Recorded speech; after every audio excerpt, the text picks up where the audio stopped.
কারণ আমি তো কই শুন হ্যালো হ্যাঁ ক ক ক ক কোশ্চেন দেবে রাত 2টায়। আচ্ছা আরে শহীদ পরিবারগুলোর নাম্বার মোর কথা মাসুদের বেটারা দিনে রাতে 24 ঘন্টা কল দেয়। শহীদ পরিবার 22টা শহীদ পরিবার এরা 2 দিন পর পর এমন কিছু চায় মানে মোর বাপের টাকা ইনকাম করি মুই আমাকে দেন। তো তুই শহীদ পরিবারত জড়াছিস ফির কেতা? কোশ্চেন দেবে রাত 2টা থেকে 2টা 5-এর মধ্যে।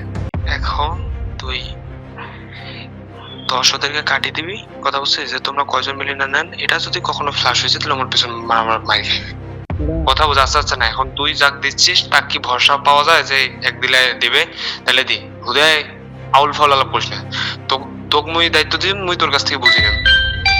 আরে মোর হচ্ছে কি বলে হোস্টেল থাকা অবস্থায় হ্যালো হোস্টেলে থাকা অবস্থায় খুব ক্লোজ ছিল, এখন হচ্ছে ও একটু আলাদা জায়গায় থাকে। তবে দাঁড়াও দেখি রাতে প্রয়োজন ওর সাথে দেখা করি, যদি কথা বলি তাহলে ভালো হয়। সবকিছু দেখা করে যেতে গেছিস তো কোনো আগে কোনো টাকা পয়সা কিছু নেই পরে সব পরীক্ষার পরে? মানে ধর তোকে 100টা কোশ্চেন দেবে 100টা কোশ্চেন মধ্যে তুই 100টাই কমন পড়ে হ্যাঁ তুই যদি না পাইস সেটা তোর ব্যর্থতা সেটা অবশ্যই। যদি পাইস তাহলে তো চান্স পাওয়ার দায়িত্ব আমার। তো ঠিক আছে, দাঁড়া এই যে একটু বের হচ্ছে না, একবার সাথে দেখা করি, কথা হয় আসে।